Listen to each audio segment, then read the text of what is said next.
Hello and अस्सलामु अलैकुम to all curious people. हम सब लोग इस बात से एग्री करेंगे कि सेल्फ कंट्रोल, खुद को कंट्रोल करना कामयाबी के लिए बेहद ज़रूरी है। अगर हम में से कोई इंसान लाइफ में कुछ बड़ा करना चाहता है और बड़ी कामयाबी हासिल करना चाहता है तो उसको ये हुनर आना ही चाहिए कि खुद को कैसे कंट्रोल किया जाता है। और आज के वीडियो में हम लोग इसी बात को जानेंगे कि खुद को कैसे कंट्रोल किया जाता है और खुद को कंट्रोल करने का सबसे बेस्ट तरीका क्या है, सबसे ज़बरदस्त मेथड क्या है। शुरुआत करते हैं एक स्टोरी से। 1971 तक वियतनाम वार को 16 साल हो चुके थे।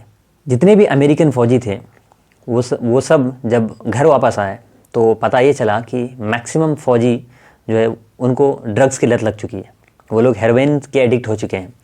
लेकिन कुछ दिनों बाद उनका थोड़ा सा रिहैब हुआ तो पता ये चला कि हर 10 में से 9 फ़ौजी की जो लत है वो ठीक हो चुकी है। तो रिसर्चर्स हैरान हुए, परेशान हुए कि आखिर ऐसा हो कैसे गया, क्योंकि जो हेरोइन की लत होती है, ड्रग्स की जो लत होती है वो जल्दी से नहीं छूटती है। अगर एक बार किसी को लग गई तो छूटना लगभग नामुमकिन हो जाता है, इम्पॉसिबल हो जाता है। तो ये कैसे हो गया?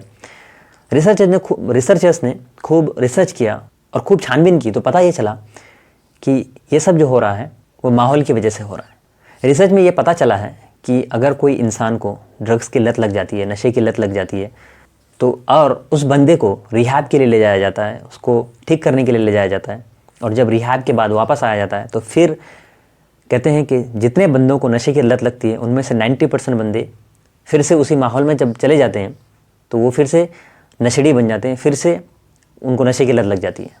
तो यहाँ पे सबसे बड़ा फैक्टर आता है एनवायरनमेंट का, सबसे बड़ा फैक्टर आता है माहौल का। हमारा माहौल जैसा होगा हम लोग वैसे ही बन जाएंगे। ये बहुत ही कॉमन टर्म है लेकिन बहुत बहुत ज़्यादा पावरफुल टर्म है। इस बात को ध्यान से सुनिएगा कि हमारा माहौल जैसा हो जाएगा हम लोग वैसे ही हो जाएंगे।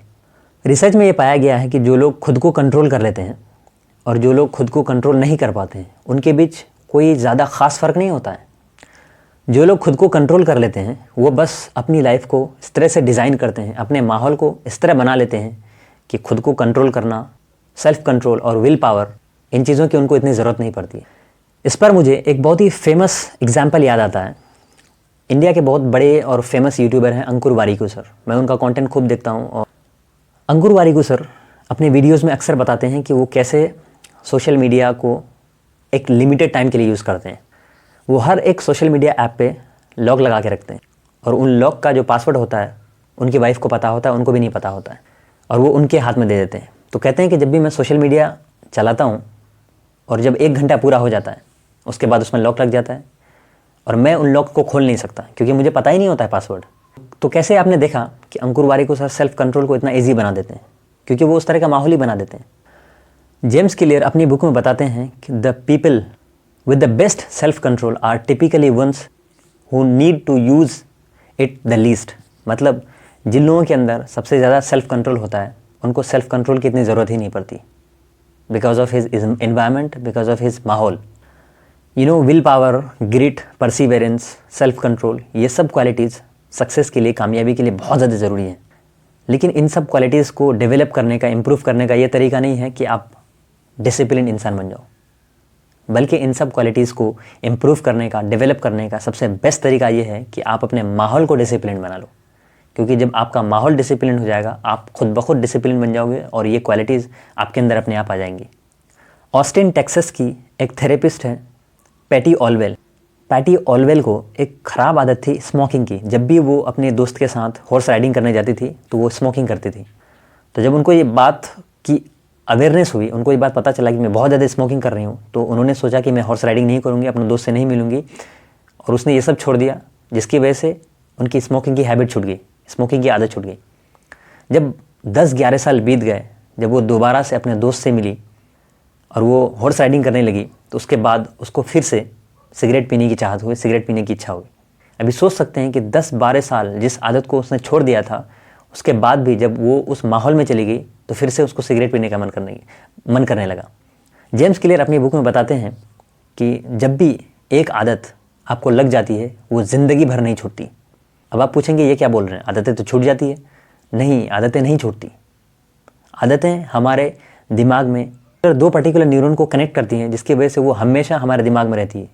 हाँ, लेकिन वो थोड़ी पुरानी हो जाती है, उनके ऊपर हम लोग नई आदतों के पर्दे लगा देते हैं तो वो थोड़ा बहुत इनइफेक्टिव हो जाता है। लेकिन अगर जैसे ही हम लोग उस पुराने माहौल में चले जाते हैं, जिस माहौल में हमारी जो गंदी आदत थी, बुरी आदत थी, तो फिर से वो आदत उजागर हो जाती है। ये सब आदतें हर इंसान के साथ होती हैं। आपके साथ भी हुआ होगा कि आप जितना ज़्यादा टीवी देखते हो आपको उतना बुरा लगता है, और आपको जितना बुरा लगता है तो अब आप उस बुरेपन से बचने के लिए फिर और टीवी देखने लग जाते हो। आप कभी बुरा फील करते हो तो आप जंक फूड खाने लगते हो। जंक फूड खाने के बाद आप अनहेल्दी हो जाते हो, आपको बुरा लगता है, फिर से आप जंक फूड खाने लगते हो ताकि आप उस अनहेल्दीपन से बच पाओ, आप उस एंशियसनेस से, आपको जो घबराहट होती है उससे बच पाओ।